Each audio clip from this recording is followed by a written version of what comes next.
Começa agora o podcast de fato. Uma visão popular do Rio Grande do Sul, do Brasil e do mundo.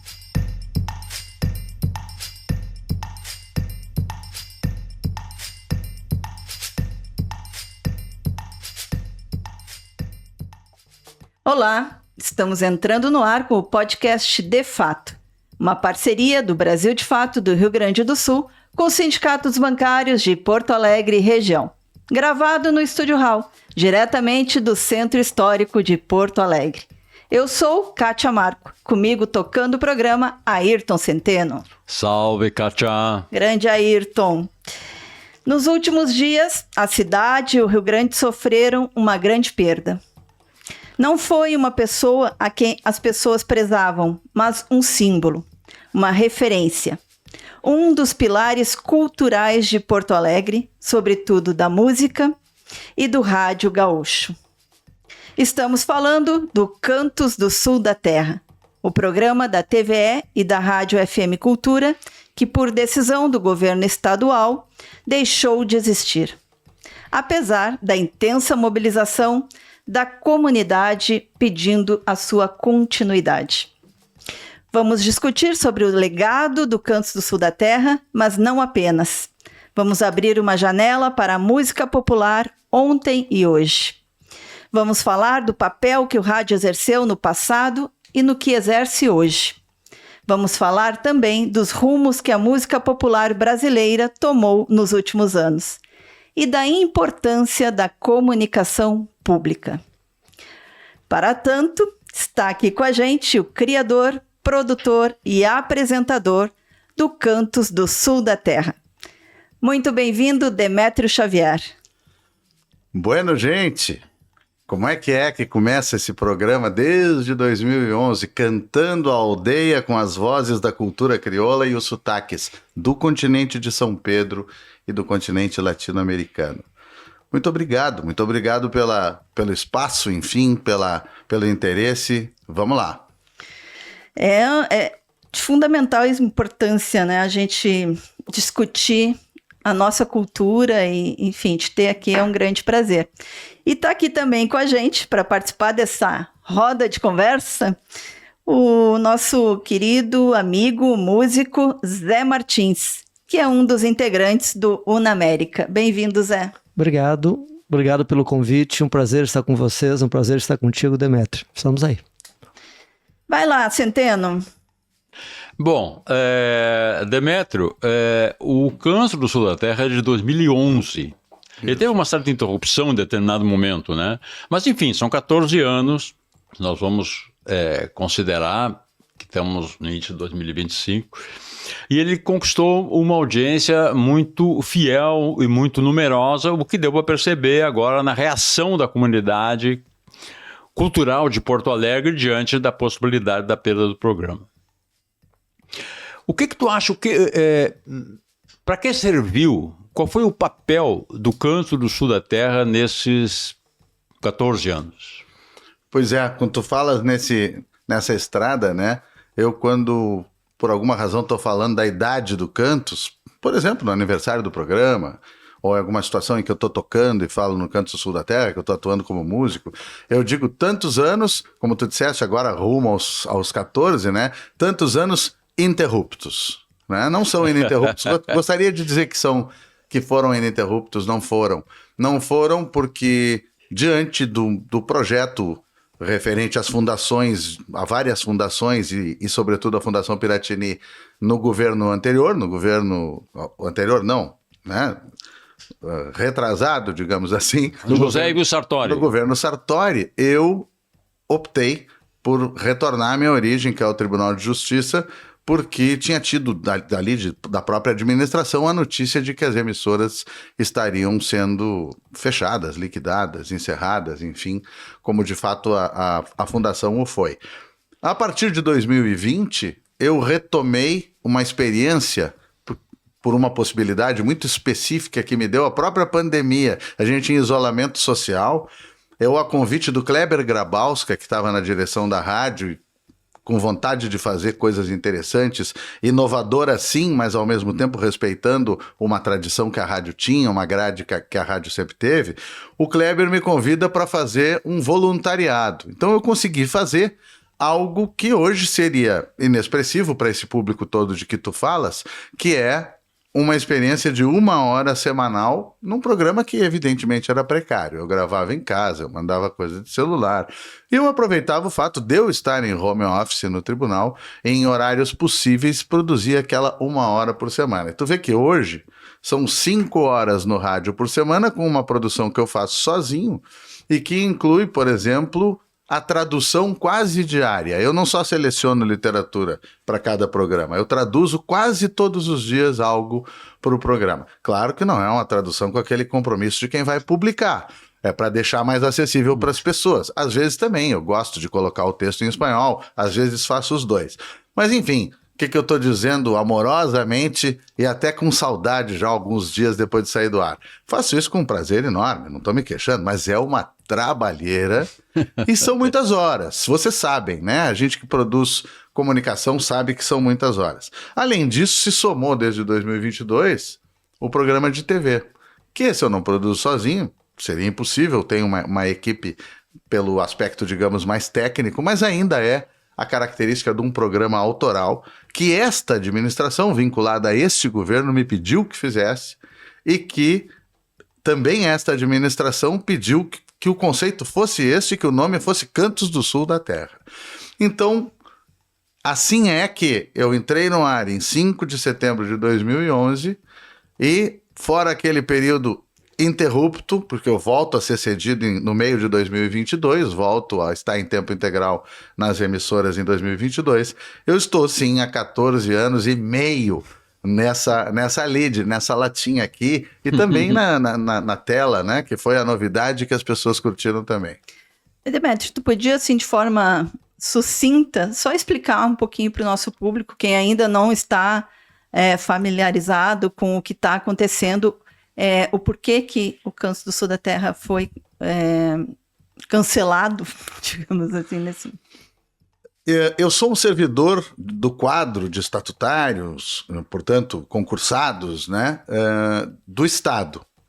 E, inclusive, é interessante dizer isso porque a grande premissa, a grande base da cedência de servidores, que se chama cessão, né, oficialmente, é considerar que o Estado é um só, né, independente das suas gavetas, né. E eu sou da gaveta do Judiciário, do Tribunal de Justiça. Entrei lá há quase 32 anos. Imagina que já é uma estradinha. Desde 2011, eu fui cedido. Essa cedência, por lei, é algo que se renova a cada ano ou não. As partes envolvidas podem, a qualquer tempo, interromper esse processo. Foi o que aconteceu, não por uma negativa do tribunal, mas por uma decisão da Secretaria de Comunicação neste ano de 2024 de não pedir a prorrogação. Foi exatamente isso que aconteceu. Eu sinto que com a historiada que eu dei aqui no tempo do Cantos, eu não respondi bem a tua pergunta. Tu falaste sobre uma questão de público, de importância, e tu comentasse sobre as pessoas que estavam no dia 6, naquele dia de Reis republicano, né? Foi um dia de Reis super republicano aquele. Foi muito lindo aquilo. Para mim é uma coisa inesquecível. Para mim pode ser a coisa mais forte que eu vivi na minha vida no meu trabalho. Mas, mais bonito ainda, é o retorno que eu tenho cotidiano de pessoas que nem sabiam daquele evento, que não eram exatamente daquele recorte social ou cultural, enfim. E isso se dá muito mais entre as pessoas que são telespectadoras. A TVE chega, a gente fica admirado aonde a TVE chega. Sabe? Não me tomem, por favor, por elitista, por preconceituoso, mas é um exemplo que precisa ser dado. Passa na minha rua de bairro de classe média, de bairro Farroupilha, um rapaz papeleiro, um rapaz catador.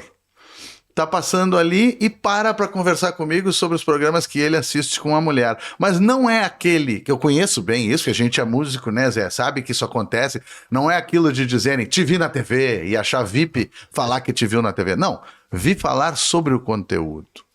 Aí eu que tenho uma casa no Parque Eldorado, tô lá no super mais barato para fazer um ranchão bacana de Arroio dos Ratos e na fila da carne a senhorinha da frente diz: ah, mas coisa boa aquele cara que foi lá e disse isso e disse aquilo. Essas pessoas eventualmente não estão sabendo dessa interrupção, não estavam sabendo daquele movimento tão lindo de que tu lembraste agora de forma generosa, enfim, porque foi realmente muito legal. É muita gente, cara, muita gente. E eu não estou dizendo isso com a vaidade do Cantos, nem muito menos do Demétrio. É para a gente dimensionar as emissoras públicas e a sua função. Elas não são algo que poderia ser de utilidade pública, como às vezes a gente ouve nos discursos, que podem ser uma ferramenta, um equipamento. Elas são. Elas são. A TV há 50 anos. Com uma tradição enorme. Quando o Gelson, no Dia de Reis, cantou Pandorga, aquilo veio abaixo. Nossa. Criançada. Então, enfim, são tantas emoções, diria o Roberto Carlos, meio acastelhanado. O Demétrio,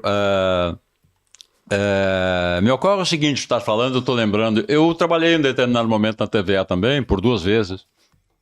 E eu lembro que na primeira passagem que eu tive pela TVE, era um programa que era um sucesso absoluto no Brasil inteiro, era o programa de maior audiência da TVE, não era um programa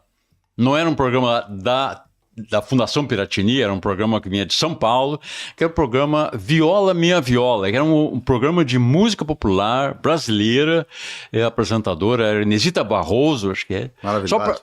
Isso era um programa de auditório, digamos, né? E as pessoas se identificavam, procuravam a TVE justamente por conta desse programa, especialmente por conta desse programa. Só para ilustrar assim a tua cobertura, eu acho que a mesma coisa acontece com o Cantos do Sul da Terra. Sem dúvida, até porque a Inesita, o Boldrin nos seus espaços... Exatamente, era muito parecido com o programa do Rolando Boldrin. Eu tenho certeza que ele puxa muito essa ideia com a sua originalidade, com a sua personalidade, mas amadrinhado pelo conceito que era a Inesita, grandiosa Inesita, né? Isso, para mim, é muito bonito quando eu dou esse... É legal a ponte que tu fazes, porque eu tava falando dessas pessoas no interior e pessoas humildes, né? Que as pessoas se sentem diante de algo reconhecível, querido, amoroso, da Constituição, da história delas, mas que não tá todo encharcado de fantasias ufanistas, de fantasias sexistas, de fantasias de um regionalismo muitas vezes extremista, como é o caso dos separatismos equivocados, que buscam justificação na história e tal. Essas pessoas estão... Quem, afinal de contas, os heróicos, as heróicas cidadãs, os heróicos cidadãos brasileiros, quem é que se sente herói ou que se identifica com o herói, sabe? Isso é um momento ali que tu vê o filme da Marvel, né? Mas essa ideia de que o regional seja heróico não pode ter cheiro, ter gosto de verdade para as pessoas que são do povo.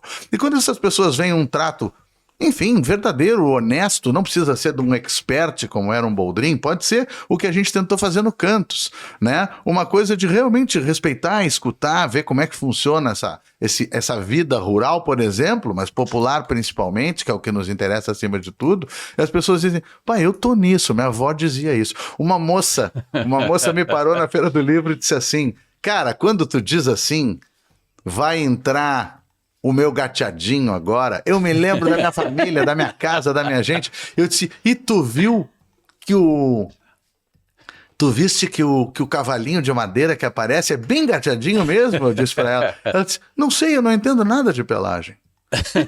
Isso é uma lição.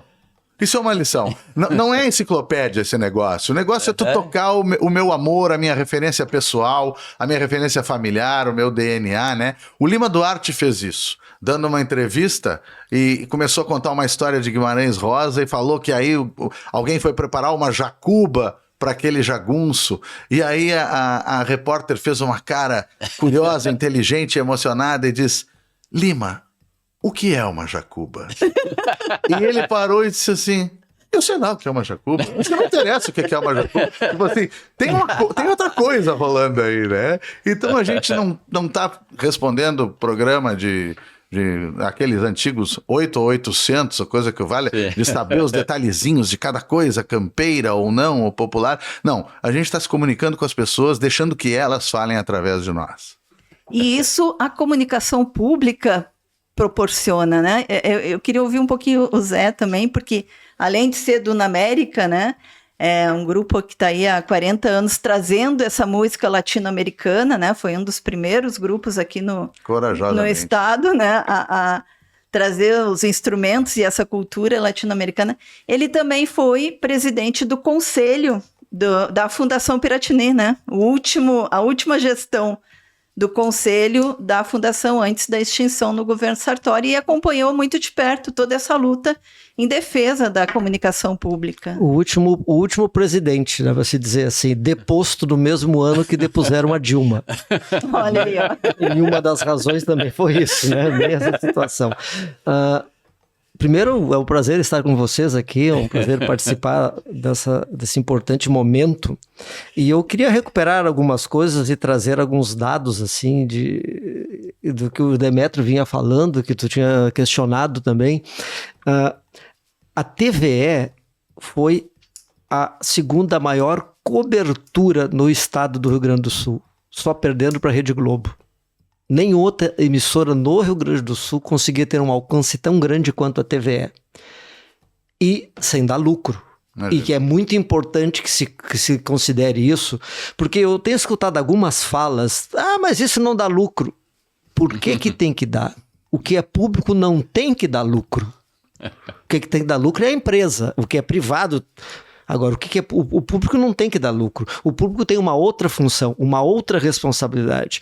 E essa comunicação pública que a TVE fazia, em parcerias com as prefeituras nos municípios, aonde se dava oportunidade de espaço para a programação cultural que se produzia naquele município, o festival daquele município, a atividade comemorativa, o aniversário, algumas coisas, e a TVE fazia essa cobertura, tu sabes muito bem, Demétrio, não só dos festivais no Rio Grande do Sul, mas você foi, por exemplo, fazer cobertura de festival na Argentina, sim, produzido aqui, mandado daqui da TVE. Uma beleza. Então, quando tu fala do Rolando Boldrin ou da Inesita, né, que eram programas que vinham de fora, nós também aqui produzíamos e tínhamos que exportar esses programas da TVE numa parceria tanto com a TV Brasil ou com a TV Cultura.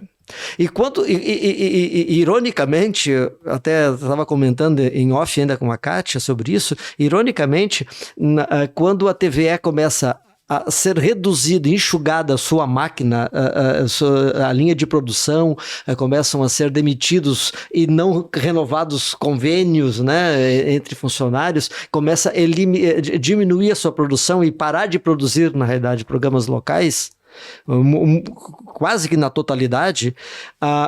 Essa parceria com a TV Brasil, principalmente, ela tinha um convênio e tinha que ter trocas de programas. E, ironicamente, o programa que foi levado, Cantos do Sul da Terra. É verdade. Era o programa que fazia o contraponto em troca de programas que vinham do centro do Brasil para cá, se mandava Cantos do Sul da Terra para o Brasil. E foi um sucesso, não foi, Dado? Para mim era uma satisfação muito grande e uma responsabilidade de outra ordem. Às vezes essas expressões gauchescas que eu gosto de colocar no discurso e que muitas vezes, olha o estilo, o cara constrói esse discurso, muitas vezes eram coisas que eram faladas cotidianamente na minha casa, né? Então eu sempre digo, não, isso aí é assunto de dar água pela aba da carona. Aí eu dava uma paradinha e dizia, olha, agora a gente está passando no Brasil inteiro, deixa eu falar desse negócio da aba da carona. Ficou um diálogo mais bacana. Porque sobre os resultados exatamente no ar, né, as formas de aferição desses resultados, eu não saberia te dizer como foi a veiculação para o resto do país, né? Não tive esse retorno de parte da própria administração, enfim, não teria como ter de outra forma. Mas eu acho que era uma coisa que cumpria esse papel interessante, porque talvez a gente possa... Eu sei que todo mundo tem o direito de não gostar desse estilo ou do outro, mas talvez a gente possa considerar uma responsabilidade do Rio Grande do Sul, dos agentes da cultura do Rio Grande do Sul, fazer essa ponte que efetivamente nós somos historicamente entre o mundo hispano-americano e o mundo brasileiro, o mundo luso-brasileiro, vamos chamar assim. Talvez seja uma responsabilidade bacana da gente, que os nossos artistas, mesmo que não sejam caras que vão lá cantar milongas em espanhol, são caras que estão ligados nisso. Os nossos melhores artistas sempre usaram essa costura, sempre fizeram essa costura. Algum mais apaixonado, em algum momento mais aguerrido nesse discurso, como pode ser o do na América, se especializou nisso. Foi lá e usou como seu material cotidiano a música hispano-americana, né? Mesmo fazendo as suas coisas do seu jeito brasileiro, gaúcho, enfim. Outros não, outros vai ser uma citação aqui, uma participação ali, mas nós temos essa responsabilidade. Isso seria muito importante para o país. Deixa eu só te dar um dado, me permita te interromper. Claro, Eu não sei se existe em outro lugar do país um povo tão latino-americano quanto o rio-grandense. Porque aqui nós temos uma miscigenação do italiano, do espanhol, do português e particularmente aqui na região sul, do francês. Tudo isso forjado. Talvez seja por essa razão que a gente tem essa responsabilidade meio que de portal da América, digamos assim. Exatamente. Né? Eu acho que sim, acho que isso tem todo o sentido, além do fato de que, isso é uma coisa muito bonita do Rio Grande do Sul, a gente é a transição, né? Viaja de sul a norte e passa pelo Rio Grande do Sul, a gente se queixa, né? Os caras lá do Rio e São Paulo querem ir a Buenos Aires, passam por cima, os portenhos querem ir para Camboriú e passam por cima da gente, tá bem, mas vai por terra, o Jupanqui dizia... Uma viagem a cavalo é feita de infinitas chegadas, né? Não é sair de um ponto e chegar no outro. Vai todo o segmento de reta ou a reta toda. Tu vais vendo a mudança fitogeográfica, idiomática, étnica. É impressionante, nós somos a transição entre esses mundos. O Rio Grande do Sul tem essa característica para tudo, climática, chama do que tu quiser, sabe? E então, como não exercer isso na nossa arte? Claro, ninguém vai fazer a arte por encomenda dessa exigência, digamos assim, desse compromisso. Não, isso brota naturalmente, né? Brota naturalmente na nossa arte. Até do ponto de vista, assim, das definições. Assim, mas será que o Rio Grande do Sul é platino, é rio platense? Claro que é, porque o Rio da Prata é definido pela bacia, o mundo platino é definido pela bacia do Rio da Prata. O Uruguai é um tributário fundamental. E ele... nasce no Rio Grande do Sul, no norte do Rio Grande do Sul, com o nome de Rio Pelotas, desenha o estado, faz a fronteira com a Argentina, depois Argentina e Uruguai. Então, desse ponto de vista hidrográfico, somos platinos, tá? Aí alguém diz assim, eu gosto de música da Banda Oriental. A Banda Oriental é aqui. A banda de cá do Uruguai é a nossa. E já fomos Espanha aqui também. Exatamente. Então, sim, Tordesilhas não tinha nem conversa, né? Então, vamos usar isso, né? Não como uma obrigação, repito, mas como algo que nós temos, o nosso jeito de falar. Quem é que já esteve aí turistando no norte do Brasil e vem as pessoas que fazem comércio na praia e tal e pensam que tu é argentino? É normal, tu tá falando português, mas sei lá, tem algo ali que já é outro pelo, né? O Demétrio, existe alguma possibilidade daqui a algum tempo que a gente esteja falando no retorno do campus do sul da Terra, do canto do sul da Terra, ou isso é página virada? Eu não tô na posição de virar essa página, ou de botar o dedão e deixá-la aberta e dizer não vira essa página.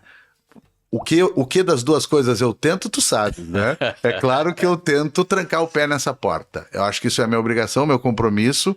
E trancar o pé na porta é uma expressão boa. É uma expressão boa. Define muito bem. É sincera. E ao mesmo tempo, poderia soar...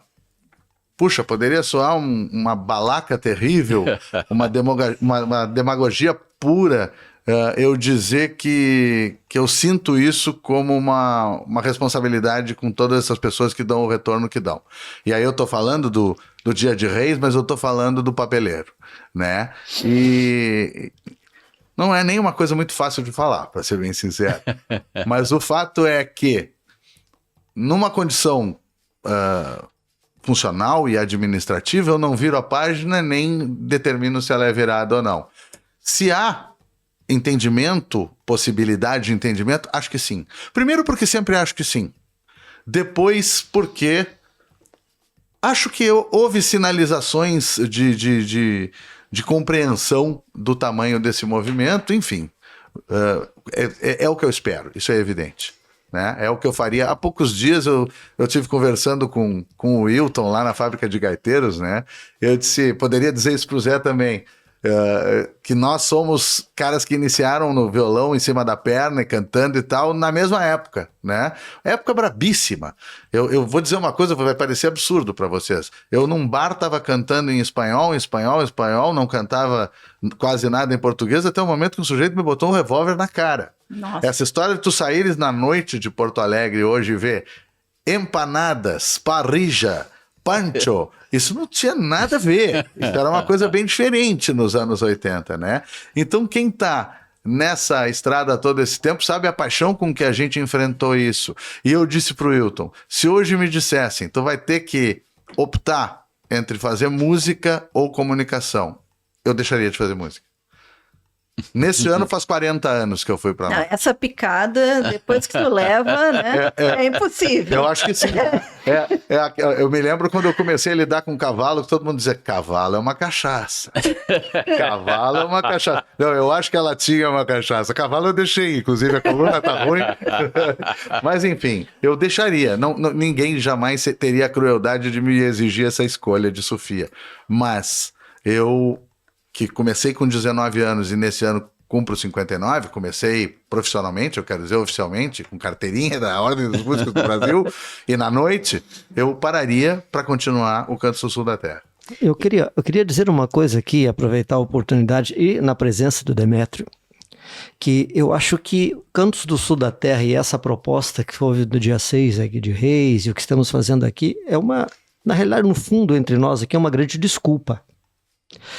Por melhor que possa ser a qualidade do programa e o teu trabalho, nós estamos aqui, acho que não defendendo um programa específico, mas nós estamos defendendo a comunicação pública do Rio Grande do Sul, uma comunicação de qualidade, e que Cantos do Sul da Terra faz parte disso, de um projeto, de uma proposta que queremos, entende? Talvez nós tenhamos, infelizmente, o único programa a ser defendido. Eu queria que tivesse 10, 15 programas, entende? Que continuasse tendo a Hora do Jazz, que continuasse tendo outros programas que já foram importantíssimos, né? Aqui. Então, para mim, o Cantos do Sul da Terra e essa proposta infelizmente, é o moicano, o último dos moicanos, me parece, né?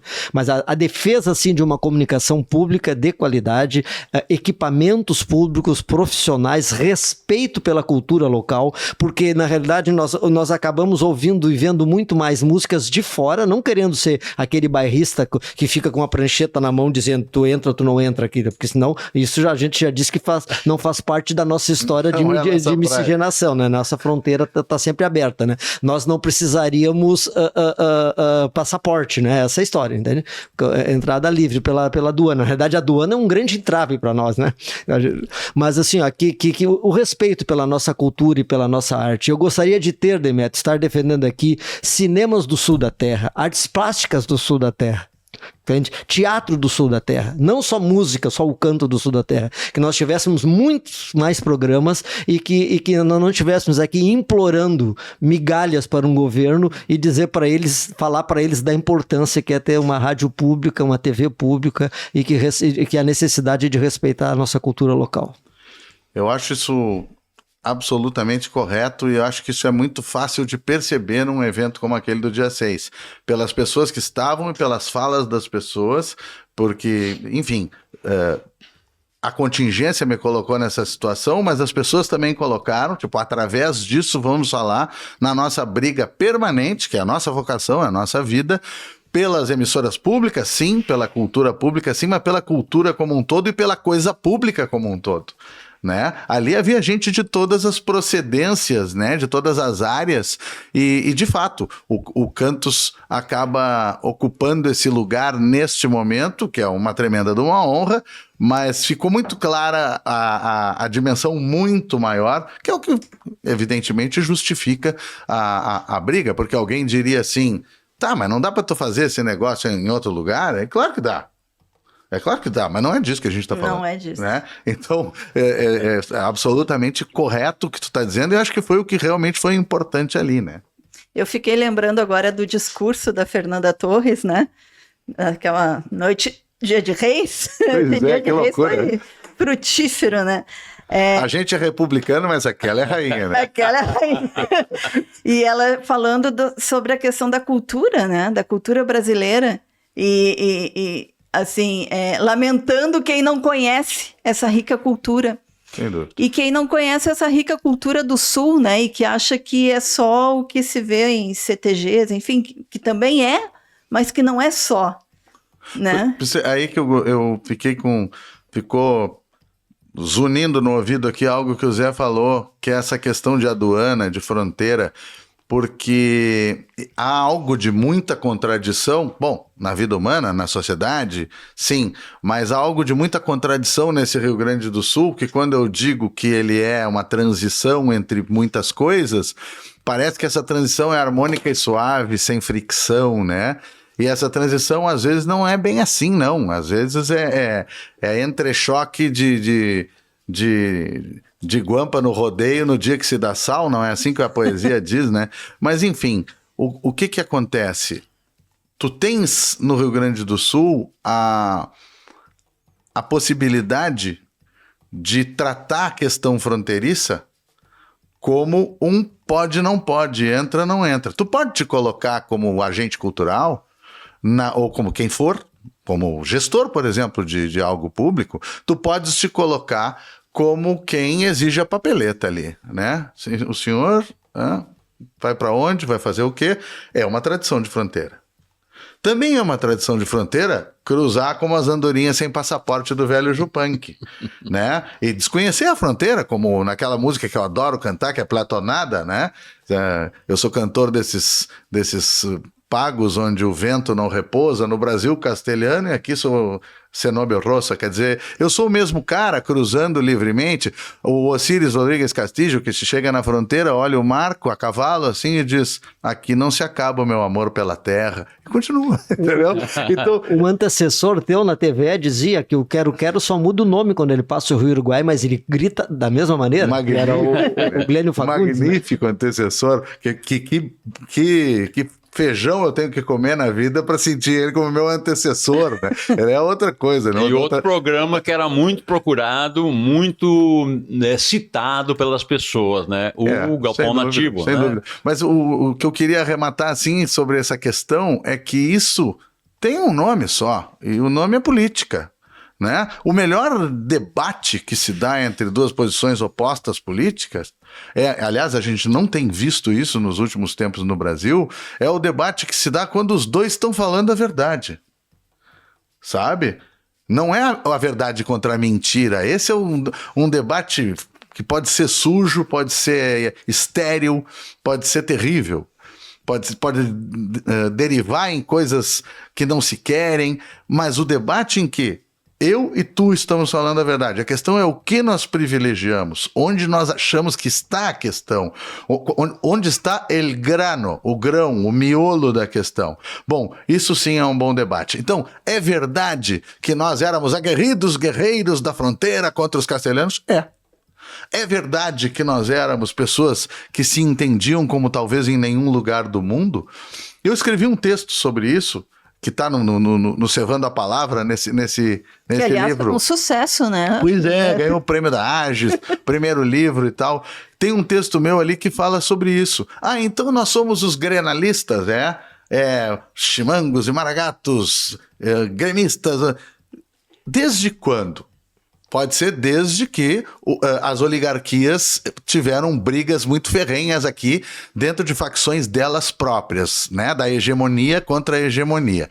Mas historicamente, aquele gaúcho, aquele personagem que andava solto pelos campos, pensem que ele era um cara que dominava todos os idiomas, eu não estou falando de dois, eu estou falando dos idiomas dos negros que estavam aquilombados por ali ou vagando pelos campos, dos indígenas de vários grupos, dos piratas franceses que entravam pelo rio ou de outras nacionalidades. Os caras negociavam com todo mundo. Os caras saíram da sociedade colonial, que ela sim era rígida, dura. tudo era com castigos físicos, tudo era com violência. Será que eles eram os grandes violentos que dizem isso pode, isso não pode? Será que eles eram gritões? Será que eles eram os caras sem jogo de cintura? Que eles eram os caras sem acolhimento, sem noção de diversidade? Me parece que eram exatamente o contrário e que falta algum estudo, isso é um pouco pretensioso de dizer, mas eu não conheço, pelo menos, algum estudo nesse sentido, de mostrar que esses caras eram campeões de diversidade. Eu fiz uma TED na URGS, em que eu falei isso e terminei cantando um milongão bem estilizado, em que eu cantava Viva, viva, viva a sociedade alternativa, né? Porque eu acho que era muito mais isso que rolava no início desses lugares nossos em que a gente transita hoje. Mas tu tem que decidir. Tu queres representar ou ser representado pelo peão servil que foi sacrificado numa batalha em nome do teu interesse de oligarca, ou que saltava de um cavalo para abrir a porteira antes de ti, para que tu pudesse passar, né, como um sujeito subalterno. Tu queres este personagem? Ou tu queres o personagem absolutamente libertário, aquele guri que tá tirado embaixo do umbu e chega um viajante alemão e diz para ele, meu filho, fica com pena, né? O guri meio andrajoso, assim, tu queres trabalhar para mim? Ele olha o alemão de cima a baixo e diz, e tu quer trabalhar para mim? O cara é libertário totalmente, né? A gente pode escolher qual que a gente quer. Os dois são verdades históricas, de tempos diferentes. E aí, chama-se política. Mas essa questão da política, ela tem muitas nuances, né? Assim como tu falas na aduana, falávamos na aduana e o cara com uma tarjeta na mão lá e pegando os dados, isso é histórico, né? As ferrovias, por exemplo, tinham bitolas diferentes no trem para que um trem do Brasil não entrasse no Uruguai nem na Argentina. Não tem ligação latina com o trem. Agora parece que a China quer fazer uma, né? Mas os caras mudavam a bitola, a distância do trilho um do outro para que a locomotiva não pudesse atravessar de um país para outro, né? Eu não sei se foi o Jeremir que falou isso, mas tem uma frase que eu acho muito significativa, que nós saímos da fronteira, mas a fronteira não sai de nós quando nós chegamos em Porto Alegre. E tem muita gente que parece que a fronteira está ali do outro lado, em Guaíba, que atravessou o rio, tu já está indo para a fronteira, entende?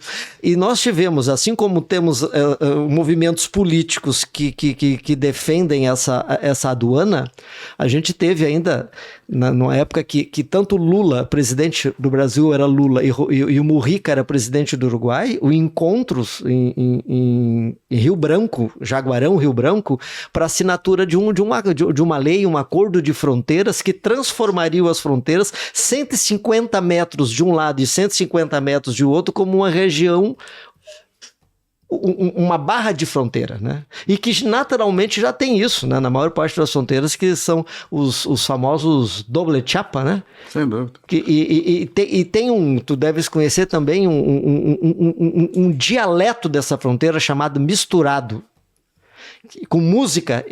Eu tive a oportunidade de ver discos gravados e misturado, que pouca gente usa. Aí tu está falando de um monstro chamado Tito de Mello, que a gente perdeu há poucos anos, que eu me dava muito bem com ele, admirava ele profundamente. E ele que vai nessa coisa do misturado, né? Mas o pessoal que estudava de forma mais acadêmica, não que eu acho que isso tenha que ser necessariamente mais ponderado por ter sido um estudo acadêmico, mas é interessante pelo aprofundamento e tal. As pessoas que estudavam o idioma na fronteira do Uruguai com o Rio Grande do Sul se deram conta de uma coisa histórica muito louca. Porque, por exemplo, há poucas décadas havia leis uruguaias que tentavam proteger o espanhol da influência portuguesa, a influência brasileira através do português, da língua portuguesa. Vamos defender o nosso idioma, que é a nossa origem, a nossa história. Aí os caras foram pesquisar ao norte do Rio Negro, no norte do Uruguai, na fronteira com o Rio Grande do Sul, e o primeiro idioma não indígena falado ali foi português. Porque os caras que estavam ali eram brasileiros. Então essa história, cadê a câmera aqui? Eu tô com um capincho aqui, né? O capincho em espanhol é carpincho, né? Mas no Uruguai, em grande parte do Uruguai, se diz capincho, né? Assim como se diz um montão, eu poderia fazer uma lista interminável de coisas dessa ordem, né? Então, além disso, eu acho também que todos nós, num espectro muito grande, somos fronteiriços. Eu acho que se tu chegar em Passo Fundo, tu vai ver coisas profundamente castelhanas, entre comillas, né? Esse lugar, por causa daquela imprecisão de que a gente falava de fronteiras, ele é marcado por essa condição, né? Toda essa nossa região é assim. E a gente não pode pensar, quando a gente fala nessa atitude xenófoba ou agressiva com relação ao parceiro do outro lado, a gente não pode pensar que só nós somos assim, né? Às vezes, por exemplo, eu uma vez estava lendo um livrinho infantil, assim, no Uruguai, falava dos bichinhos da região, tá, com interesse ecológico, enfim, e dizia assim: eu sou o João de Barro, ele horneiro, né? Eu vivo aqui, eu faço isso, eu faço aquilo, mas eu não vivo só aqui no Uruguai. Eu vivo aqui, eu vivo na Argentina, eu vivo na Bolívia. Ele foi dando a volta no Brasil. Ele não mencionou o Brasil. E é uma coisa que o cara deve ter feito inconscientemente. Como que ele diz? Sim. Ah, bom, aí já não sei o que bicho tem ali, entendeu? Eu não quero saber.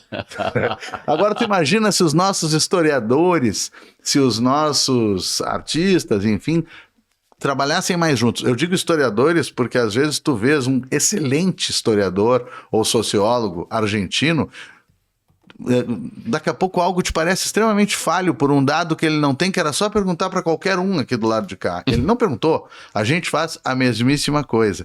Então eu estava dizendo outro dia, dando entrevista lá no Dia de Reis, né? Eu estava comentando que a utopia do Cantos do Sul da Terra é que a gente perceba os vizinhos como vizinhos, como nossos, como uma comunidade só, como uma aldeia só. Eu sou um pouco antipático quando eu digo que eu sou contra a cultura de intercâmbio, porque a cultura de intercâmbio gerou coisas muito bonitas. Mas a gente faz intercâmbio com a China ou com outro planeta, e precisa fazer. Agora, entre nós aqui, a gente tem que falar num território comum. E a utopia que eu digo é a seguinte, é que um cara no Piauí leia o Nicanor Parra, se emocione e pense: puxa, mas como nós somos bons, né? Isso é que eu quero ver. Eu não quero ver ele dizer: me identifico, também sou latino-americano, parece comigo. Não, não, não. É nós, como dizem agora. É nós na fita. Então, que o cara na Patagônia leia o Quintana, de que beleza. A gente dá certo de vez em quando, né? Faz uma literatura boa. Com a música é o mesmo. A tentativa do Cantos é essa. É só por essa razão, não é para ser exótico, diferentinho, que o Cantos coloca juntas de músicas que podem ser desconcertantes. Ele faz isso desde 5 de setembro de 2011, né? Causar uma intriga ali no ouvido de quem tá escutando. E daqui a pouco o cara diz... Nem a Jojo segura. Não, rebenta. E o cara diz assim: não, mas para aí, isso aqui pode ser a mesma coisa. Pode ser da mesma ordem. Ah, mas a gente peleia com eles pelo futebol, por essa e por aquela razão. Eu digo sim, e os de Uruguaiana com os de Alegrete. E os do Bonfim com os da Cidade Baixa. Né? E os irmãos entre si. Justamente tu não tem esse tipo de fricção, quem não tem nada que ver um com o outro. Eu, por exemplo, não tenho, sei lá, nada contra um cara da Finlândia, entendeu? Sei lá, não teria porquê, né? Mas é justamente a ideia de comunidade que traz certos atritos que tem que ser trabalhados assim. Tu citou, né, o Atahualpa, e tu é um grande especialista nele, né? E eu lembro uma história que tu contou numa entrevista que a gente foi fazer lá na tua casa, da bênção que tu recebeu para o programa Cantos do Sul da Terra. Isso, né? É uma loucura. Lá na casa do Atahualpa. E eu me fiz amigo desse cara, o que é uma concessão dele, né? E que eu vou agradecer para sempre. Ele se chama Victor Acebo. É um Chibcha, uns dizem Chibcha, outros dizem Chicha diretamente, porque confunde com outra etnia. Gente de fala Quichua ou Quechua, um povo importantíssimo, sobretudo da Bolívia, né? A gente falar em termos de nações modernas, estados-nação, estados nacionais, quando a gente fala de indígena, é meio sem sentido, né? Os charruas eram do Uruguai, não, o charrua era um charrua. Então, assim, ele é um indígena Chicha que está à frente de um Instituto de Culturas Aborígenes, que é um cara brilhante, é um cara de uma humildade que eu gostaria, não estou atacando religião nenhuma, gostaria de ver em qualquer sacerdote de qualquer religião. Eu nunca vi. O fato dele ser procurado por ti, por uma ajuda espiritual, se a gente quiser chamar assim, o surpreende. Ele te agradece isso e fala contigo com uma proximidade impressionante. Naquela ocasião era agosto, mês da Pachamama, e estava havendo o enterro, né? A celebração da Pachamama, por causa daquela coisa cíclica dos povos originários. Tu enterra, depois tu desenterra, como se faz com o carnaval e tal. Então, pedindo a bênção da Pátia, que é a provedora, que é a mãe provedora, que é a divindade feminina da terra, né, ligada à terra, de uma maneira geral, porque é uma cosmovisão muito, muito sofisticada. A Pátia pode ser o tempo e não só algo espacial, enfim. E, bom, todo o agosto se fazem rituais para a Pátia. Eu fui no Cerro Colorado, onde está enterrado o velho Yupanqui, onde era a casa dele, onde eu fui 1 milhão de vezes nos dias de nascimento e morte dele. E, enfim, onde hoje é um museu, né? O Museu Água Escondida. E eu cheguei nesse cara e tentei explicar para ele que eu queria essa bênção, se essa bênção fosse da Pátia, se ele agisse como um pontífice, sabe? Aquela coisa eu não acho que tenha sentido pedir a bênção para um padre, né? Tem que ser o que esse cara tá oferecendo daquilo que ele representa, o que ele alcança, né? E ele disse, evidentemente, é assim que funciona conosco. E aí ele faz uma bênção em Quechua, no caso dele. Quechua se diz no norte da Argentina e Quechua nos países andinos, de uma maneira geral. Ele faz isso e depois diz a mesma coisa em espanhol. Ele diz a letra de Los Hermanos e traduz para o Quechua.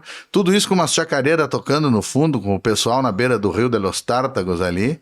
E isso foi na segunda metade de agosto. No dia 5 de setembro eu entrei no ar com o Canto do Sul da Terra e botei essa gravação. Depois, em alguns aniversários, eu repeti. Depois, vou ser mais direto, em geral eu digo, em algum problema que eu tive, um problema extremamente específico, assim, de risco de morte de uma pessoa muito querida, eu reencontrei esse cara. Digo, tio, o que eu faço? Porque eu não quero pedir uma intervenção mágica. Eu não quero dizer, era para morrer, não, se eu fizer isso, não morre mais. Eu quero acompanhar da melhor maneira, que essa pessoa acompanhe da melhor maneira o seu destino, né? Esteja presente da forma mais integral e menos sofrida no que deve acontecer com ela. E ele me deu toda uma orientação. Eu não sou religioso, não sou místico, sou uma pessoa com abertura para essas coisas, para o tal do mistério, mas isso me fez muito bem e isso consolidou uma amizade que tem a mesma idade do Cantos. Demétrio, eu quero fazer uma provocação aqui. Oba! De leve, mas é uma provocação. É assim, ó, até peço paciência para vocês aí, porque eu vou ler uma relação aqui. Que é o seguinte, eu fui pesquisar, eu vi que as 10 músicas mais tocadas nas rádios do Brasil hoje são... Lá vai. Vai Lá, de Maiara e Maraísa. A Noite, de Gustavo Lima. Arruma um Bom, de Israel e Rodolfo. Chonei, de Jorge Mateus. Descer para BC, de Breno e Mateus. Coração Partido, de Menos é Mais. Minha Herança, de Ana Castela. Sujeito Homem, de Guilherme e Benuto. E Cronômetro, de Mateus e Cauã. Você já ouviu alguma dessas músicas ou não? Não circulo nesse universo, conheço alguns nomes de intérpretes, de autores, e essa separação, essa é uma grande questão, e essa é uma questão política. Essa separação de estilos, será que ela é um problema? Será que todos nós deveríamos escutar tudo? Eu vou dizer uma coisa muito pessoal. Eu sempre tive um pouco de desconfiança do artista, do músico, que diz, eu escuto tudo. Não, ninguém escuta tudo, ninguém gosta de tudo, e não é preciso que assim seja. Nós somos diversos. Qual é o problema? O problema é que eu faço uma relação, evidentemente qualquer um de nós, das músicas que rodam no Cantos ou na tua preferência, e tu coloca para pessoas de outras realidades do país e elas não vão conhecer nenhum também. O problema é se uma dessas playlists como se diz na fronteira, na campanha, se uma dessas playlists é imposta a todos os grupos nos meios. Que é o que está acontecendo. E é sustentada por interesses que não sejam os interesses emancipadores, soberanos da cultura. Aí sim, aí é problema. O problema de eu não conhecer, nenhum. As pessoas que curtem isso, eu posso ficar chateado, com pena, gostaria que elas conhecessem o Tabaré Echeverri. Mas elas não vão conhecer. Isso é assim, né? A gente é diverso e nem todas as comunicações são possíveis. A gente é obrigado a lidar com grupos, com públicos, com perfis. Agora, a questão é essa. Se há algo que tem que ser e outro que não tem que ser. Pois é, o grande problema parece que a gente estava falando agora em diversidade, em outro contexto e tal. Eu acho que o grande problema é a ausência da diversidade, porque eu citei 10 músicas. Que são todas sertanejo universitário, sofrência, o que seja. Agora, se eu vi o ranking das 50 músicas, e dessas 50 músicas, eu poderia te dizer que mais de 80% são também sertanejo universitário, sofrência, o que seja, né? Agora, as pessoas estão ouvindo isso espontaneamente, ou isso há uma construção por trás dessa, digamos assim, desse gosto popular? Tem um texto do Eduardo Galeano que é muito bom, né? Que ele pergunta justamente isso em relação à comunicação, né? E ao que as pessoas, as opiniões das pessoas, que é o que vem primeiro, né? Se é o ovo ou a galinha. Tipo, esse é o gosto do grande público ou esse gosto é formado, né? Essa é a grande discussão sobre a indústria cultural. Perdão, Zé, vai lá. Não, tranquilo, estamos juntos. Existe uma questão nisso, do que tu falas, que é o mercado, a indústria acima da questão cultural, entende? Explorando a cultura. Essa questão que chamavam de globalização também, entende?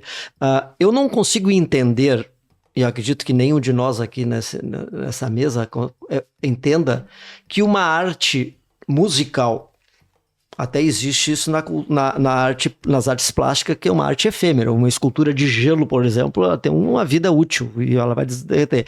Mas não existe uma música que seja boa só por 3 meses.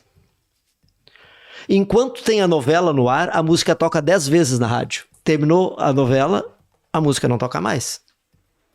Quer dizer, estão me enganando em algum momento. Ou me enganam antes, dizendo que essa música é boa, e me enfiam ouvido abaixo 10 vezes por dia, e ela não era, estão me enganando. Ou ela é boa, e estão me enganando que não é mais. Por um exemplo, Pavão Misterioso é bom ou ruim? Tocava todo dia, nunca mais se ouviu falar em Pavão Misterioso do Ednardo, por exemplo. Então, me ocorreu agora, né? Então, essa é uma situação. Essa mídia, estamos falando de comunicação também, tem essa preocupação de imposição. Assim como criaram, por exemplo, pagode. Pagode não existe. Não existe pagode como estilo musical. Pagode é uma festa. No pagode se toca o quê? Samba. Pagode é samba. É a mesma coisa, Demetrio, que a gente vamos dizer assim, por exemplo, toca uma tertúlia, toca uma penha. Em uma certa medida isso acontece com o fandango. Toca um sarau. O fandango também, era um ritmo musical e se tornou também um baile, um estilo, entende? Então, essa é a grande preocupação. E eu quero dizer assim, te passando a palavra, não assumindo, que minha grande preocupação é que os nossos ouvidos não são pinico. Tá certo, é uma boa preocupação. É difícil. Sabe que uma das coisas que mais me orgulham de uma forma emocionada, assim, e aí tá todo meu povo admirado das emissoras públicas junto comigo, todo mundo nessa mesma posição. Eu vou fazer o Canto do Sul da Terra, disse, o que eu vou rodar aqui, queria falar sobre tal assunto. Aí eu tenho lá uma demo que eu ganhei de um cara que não lançou e morreu. Eu tenho mais de um exemplo disso. Eu tô na estrada como músico há muitos anos. Toquei em determinados anos muito mais na Argentina e no Uruguai do que aqui. Então eu tô em Cosquim e vem um cara e diz assim, escuta isso aqui. Bom, é bom. Minha curadoria é meu único critério. O sentido, assim, as pessoas vão gostar. Aliás, muitas vezes não é meu gosto pessoal, né? Vou dizer que a maioria das vezes, claro que não. Claro que o gosto da gente produzindo, a curadoria da gente passa por uma questão de valoração nossa e tal. Mas eu vou colocar algo que não seja do meu gosto específico se for muito bem feito, se me parecer representativo, se me parecer que tem sentido. Eu não estou diante de nenhum problema de mercado ao fazer isso, sabe? Quando eu rodo uma demo de um cara que morreu, acabou, não vai girar nada que não seja cultura e bom gosto e formação de público. Enquanto que nesses exemplos que vocês estão dando, existe uma quantidade enorme de imposições que rolam aí. Eu nunca trabalhei nas emissoras privadas, eu não tenho essa experiência, mas a gente sabe como funciona e como se constrói todo um movimento como esse. Que no meu caso, não quero parecer aquele velho, sei lá, entre nostálgico e ranzinza, né? Mas me dá até uma pena de ver a palavra sertanejo titulando aí algumas coisas. Por que se fazia e se faz cada coisa linda sertaneja? Eu me lembro que ficou o Dércio Marques na minha casa, posou uma noite, veio pelo projeto Dandô, e aí acordou de manhã, pegou um palheiro horrível que ele tinha, uma coisa seca, mineira. Eu fumei palheiro desde muito guri, parei de fumar e tenho medo de fumar um palheiro porque voltaria a ser fumante, mas até hoje eu tenho vontade. Fazia meu cigarro com fumo de sobradinho, com amarelinho. Só com as palhas de dentro, né? Eu conheço esse negócio. Usava carona. Bem sovadinha, né? Bem daquele jeito. E os mineiros fumam um troço que é um pavor.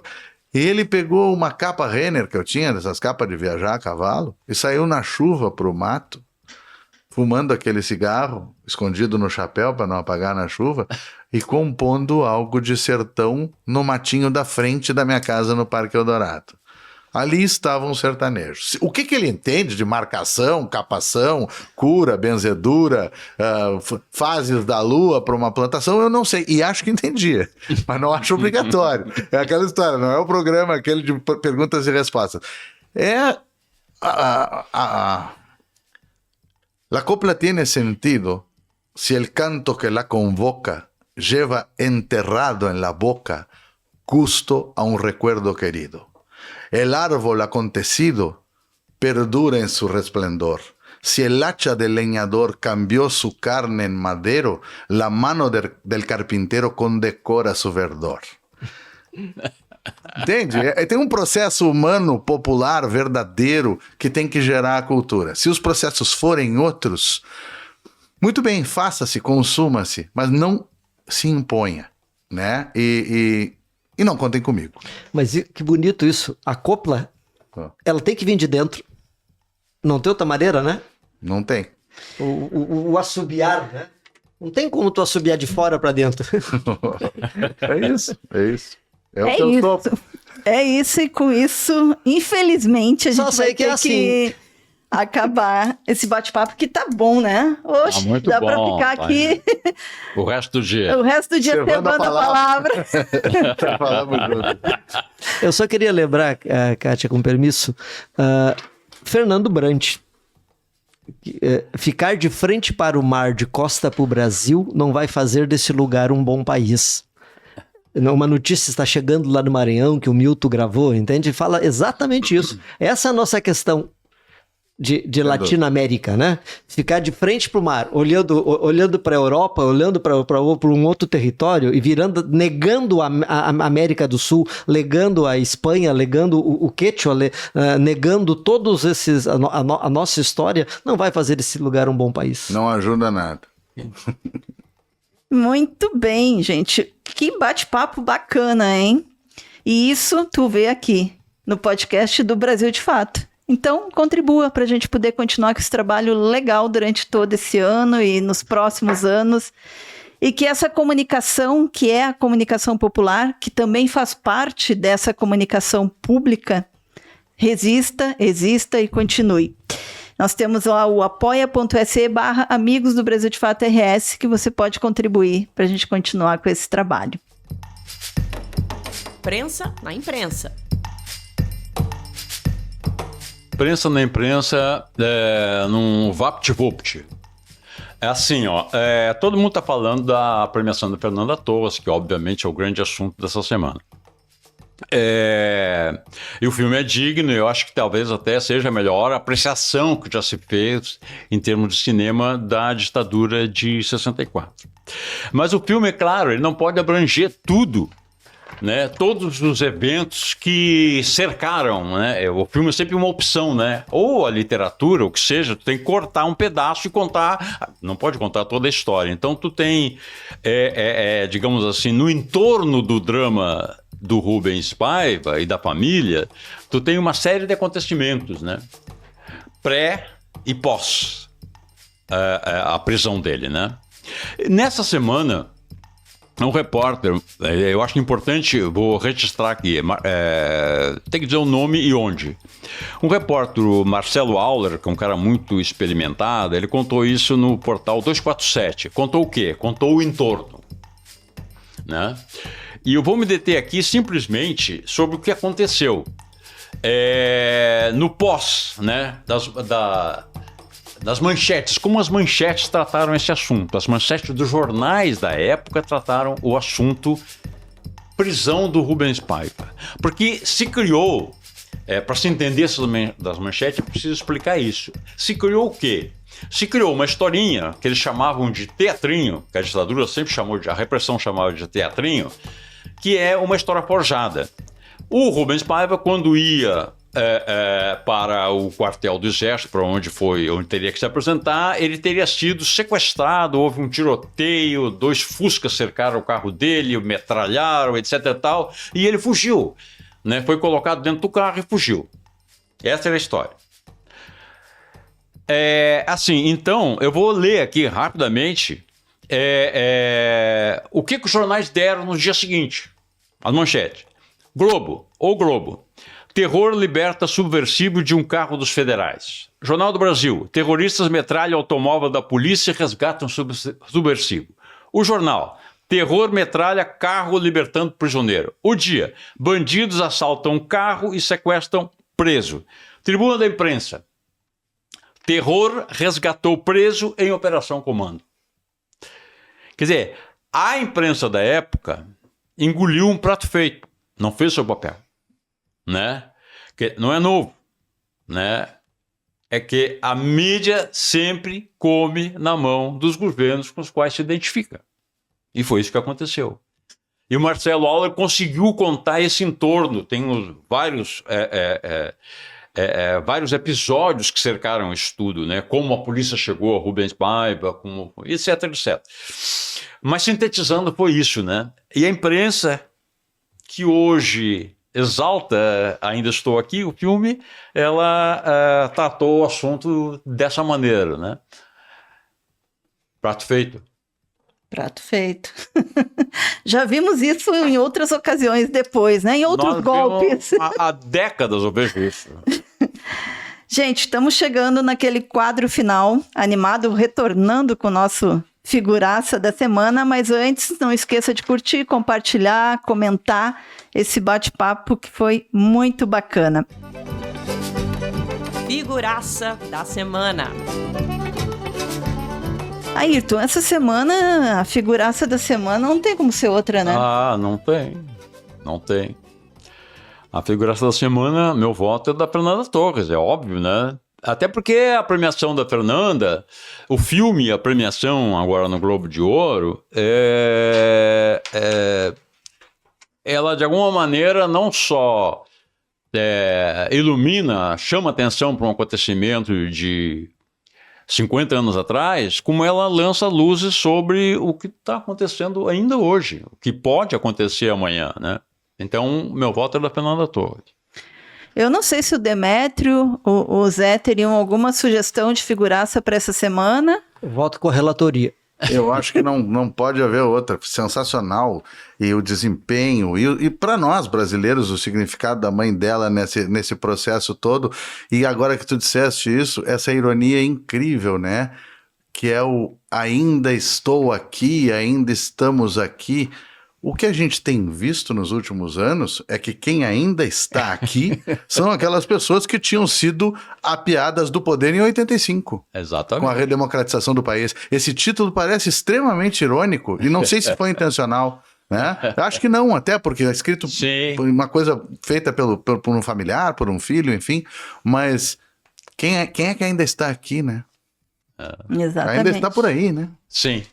E nessa semana, né, em que a gente marca aí o 8 de janeiro, os 2 anos dessa nova tentativa de golpe, né? Então, eu acho que nada mais significativo do que nós darmos o nosso prêmio, o nosso destaque na figuraça da semana para a querida Fernanda Torres. Gente, muito obrigado, Demétrio, pela tua participação conosco. Muito obrigada, Zé Martins. E quero agradecer também você por nos acompanhar, por estar aqui fiel aí com a gente no podcast De Fato. Mais uma vez lembrar do Apoia-se, né? Entra lá em apoia.se/Amigos do Brasil de Fato RS. É muito importante para a gente ter esse apoio, porque é assim que a comunicação popular sobrevive, com a ajuda de quem está junto conosco. Lembrando também que se você tem um recadinho para a gente, crítica, sugestão, pode entrar em contato pelo e-mail da redação, o redacalrs@bdfestados.com.br ou pelas nossas redes sociais. Ficamos por aqui, nos vemos semana que vem. Você ouviu o podcast De Fato, uma produção do Brasil de Fato, Rio Grande do Sul.